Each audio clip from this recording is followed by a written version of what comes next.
રાજકોટમાં કમોસમી વરસાદમાં યાર્ડમાં પાક પલળ્યાનો મુદ્દો બેડી માર્કેટિંગ યાર્ડના ચેરમેન જયેશ બોગરાએ નિવેદન આપ્યું છે। યાર્ડના શેડની અંદર ખૂણામાં વેપારીઓએ પાક રાખ્યો હતો। ભારે પવન અને વરસાદના કારણે શેડમાં પણ પાણી ઘૂસ્યા। પાણી શેડમાં ઘૂસતા જણસી તણાઈ ગઈ હતી। ખુલ્લામાં જણસી ન ઉતરતા ખેડૂતોને નથી થયું નુકસાન। વેપારીઓએ કરેલી ખરીદીના 25% નુકસાન થયું હોવાનું માર્કેટિંગ યાર્ડના ચેરમેને કહ્યું છે।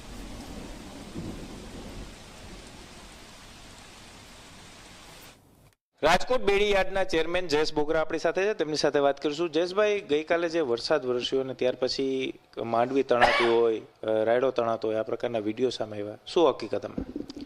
ગઈકાલે માવઠાને કારણે બપોર પછી જે વરસાદ થયો એના કારણે રાજકોટ માર્કેટિંગ યાર્ડમાં ખુલ્લા ગ્રાઉન્ડમાં એક પણ જણસી ઉતારવામાં નહોતી આવી।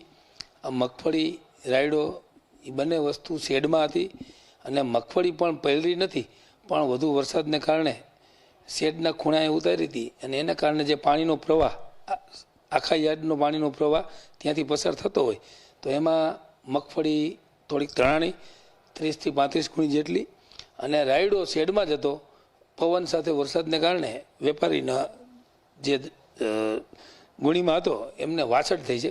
એટલે મગફળીના એક ખેડૂતના ઢગલા સિવાય કોઈને નુકસાની નથી। અમે 12 જણસી 4 દિવસમાં, છેલ્લા 4 દિવસ આગાહી સરકારશ્રી દ્વારા આપવામાં આવી, હવામાન વિભાગ એના અનુરૂપ પગલાં ભરી અને એક પણ જણસી ખુલ્લામાં ઉતારવામાં નથી આવી। આપણી પાસે કેટલા શેડની વ્યવસ્થા છે અને ખાસ કરીને જે ખેડૂતોના માલ આવે છે, તે જણસી આવે છે, એને કઈ રીતના ઉતારવાની વ્યવસ્થા કરવાની? રાજકોટ યાર્ડમાં સૌરાષ્ટ્રમાંના અલગ અલગ જિલ્લામાંથી જણસી ખૂબ જ પ્રમાણમાં આવતી હોય અને સૌરાષ્ટ્રનું અગ્રી મરોડનું આ યાર્ડ હોય। અમારી પાસે 11 થી 12 નાના મોટા શેડ છે અને એક અમે અમારા કાર્યકાળમાં જે મોટો 12 થી 13 વીઘાનો શેડ બનાવ્યો છે એમાં અમે પહેલાં જણસી જે આવતી હોય એ જણસીઓ એમાં ઉતારતા હોય છે અને સિઝન હોય ખરીફની અને જે માલ ઘઉં ધાણા જે વધુ આવે સિઝનને કારણે એ અમે ગ્રાઉન્ડમાં ઉતારીએ।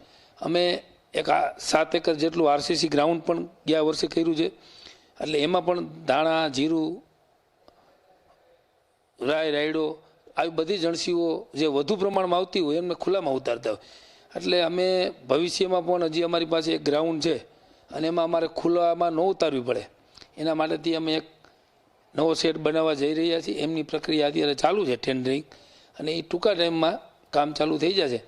એટલે ખેડૂતોએ રાજકોટ યાર્ડમાં માલ પલળશે નહીં એની એક ધરપત રાખવી અને હું વ્યવસ્થા તંત્ર દ્વારા પણ એ ખાતરી આપું છું કે વધુમાં વધુ શેડ બની અને જણસી કોઈ પણ માવઠાને કારણે પલળે નહીં એની અમે પૂરા પ્રયત્ન કરીએ છીએ। જયેશભાઈ, ખેડૂતોનું એવું કહેવું છે કે જીડીપીનો 6% હિસ્સો ખેડૂતોનો છે, એમાં 1% તો આપણે સેસ લઈ છીએ, એટલે સૌથી વધારે સેસ આપણે યાર્ડ લઈ છીએ, તો ખેડૂતોને પૂરતી સુવિધાઓ યાર્ડની અંદર મળતી નથી, આવા આક્ષેપ લગાડે છે।